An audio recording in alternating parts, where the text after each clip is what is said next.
How does exposure to DEHP affect the fertility of zebrafish? So, what is DEHP? DEHP is a type of phthalate. Phthalates were first introduced to the world in the 1920s. They were initially used as plastic softeners so that they could be more malleable, but it also made them more durable so that the plastic products lasted longer. Phthalates are esters of phthalic acid produced as colorless, odorless, syrupy liquids with low water solubility, high oil solubility, and low volatility. They're used in things like PVC, food packaging, and countless other plastic items. So, why does this matter?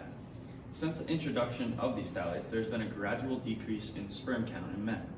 Exposure to all phthalates has drastic effects as well, including endocrine disruption, reduced testosterone levels, and altered thyroid hormone production, neurodevelopmental effects in infants or children, liver and kidney toxicity, cancer, and asthma.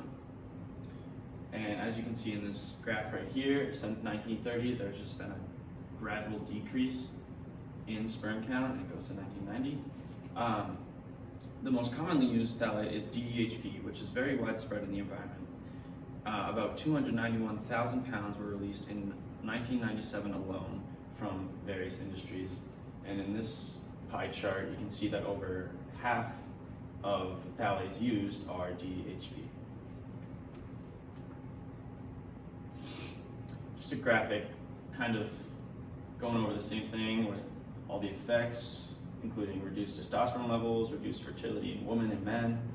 It can lead to babies with cognitive or behavioral problems, changes with the endocrine function and thyroid hormones, liver and kidney toxicity has been associated with many types of cancers, and adverse outcomes for type 2 diabetes, insulin resistance, allergies, and asthma. Just a quote that says, "Phthalates cause diminished sperm count, increased frequency of abnormal spermatoza, and DNA damage in germ cells, especially after chronic exposure and in case exposure of immature subjects. Phthalates may induce in male gametase mutations leading to increased pre- and postnatal mortality of the offspring and to incidence of congenital malformations, growth retardation, delay in sexual development, shortening of anogenital distance in males, disturbances in sex ratio, and diminished quality of semen." So there are a multitude of effects that phthalates cause. Another graphic showing how in 1973 to 2011, there's been a 200 million decrease in sperm count on average, which is a drastic amount.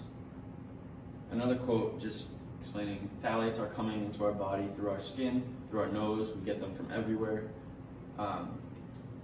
Said Shauna Swan, a professor of environmental medicine and public health at the Icahn School of Medicine at Mount Sinai, who has studied the chemicals' effects on reproductive health, and the primary source is food.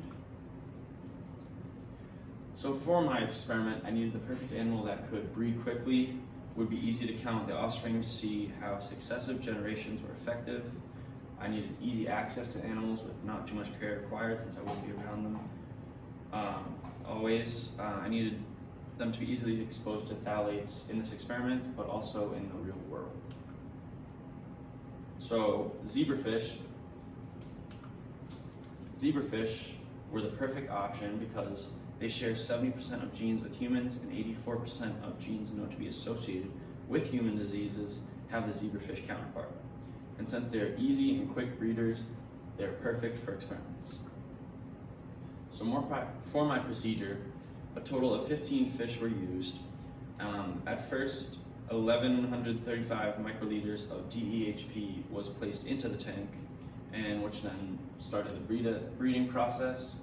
After the first successful breeding, then more DEHP would be added to see if any other effects occurred.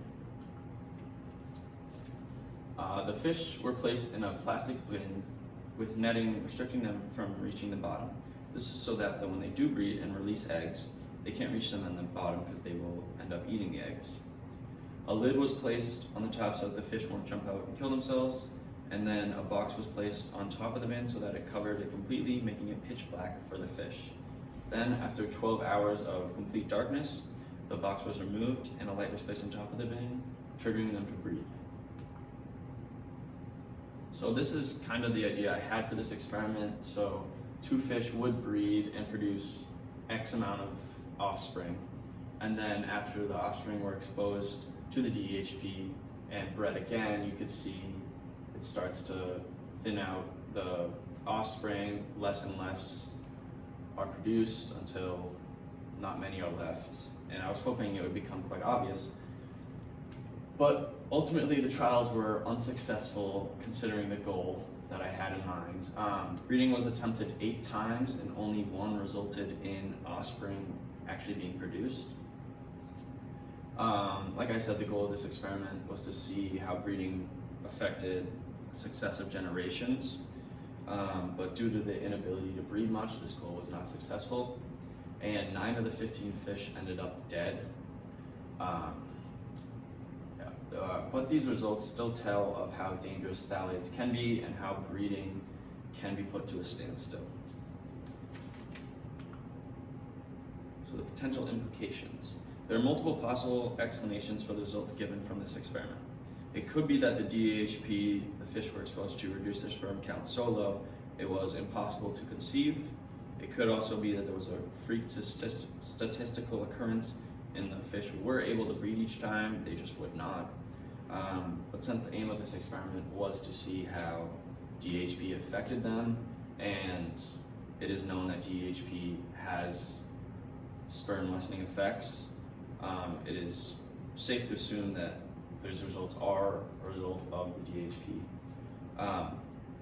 And even the chance of difficulty in conceiving children is enough of a reason to stop using phthalates altogether and to find alternate solutions. Even though phthalates are known to be dangerous, they still have powerful defenders, including ExxonMobil, which is a leading producer of the chemical. The chemical industry dismisses some of the studies into phthalates in food as bad science, designed to generate alarmist headlines, but not grounded by rigorous research. Any chemical you can't see, smell, or spell has got to be dangerous, said Kevin Ott, the executive director of the Flexible Vinyl Alliance. He claims some studies have measured the presence of phthalates in macaroni and cheese in parts per billion, which is like a thimble in an Olympic-sized swimming pool, he said.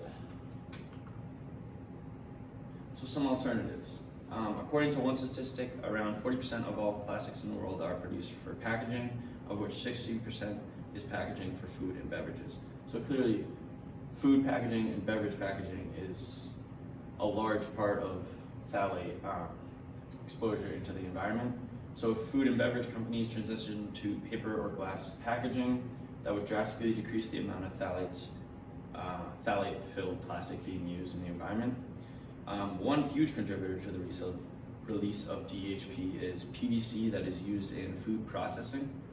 So if PVC pipes were replaced with metal, wood, or any other material, then a lot less DHP would be released into the environment. And as studies came into light of phthalates being dangerous, a lot of scientists got to work on creating alternative chemicals, and some that aren't being used super prevalently in production of plastics, but are on their way are DHT and ESBO, which have very similar functions to DHP or other phthalates, but are lacking the dangerous side effects. So what can the average person do to avoid phthalates? The main thing is to stay away from products that have phthalates in them or packaged in phthalate-filled plastic. Use glass, metal, or ceramic containers. Avoid food that comes in plastic packaging. You can also support politicians who advocate for less plastic pollution, because spread the word that phthalates are dangerous. Yeah. That is all. How did your initial exploration of the scholarly conversation lead you to your final research question? Well, when I was researching what to do for an experiment, well, pollution is very important to me, like I'm very aware of it, and I was researching a lot about like experiments to do with pollution and how dangerous it is and how it's affecting the environment so prevalently. And so I was reading through all these things and I came across phthalates, dozens of articles that just explaining how phthalates are destroying our sperm count, and I thought it was so interesting, so I decided to go with that. Okay. How do your findings provide directions for future research? Given that this experiment didn't go too well with the breeding, I would just say that more research needs to be done, definitely, and discovering those alternatives that I mentioned earlier and how those can be used more prevalently would be the main course of action, in my opinion. Okay. Yeah. If you could revisit your research process, what would you do differently, and why would you do it differently?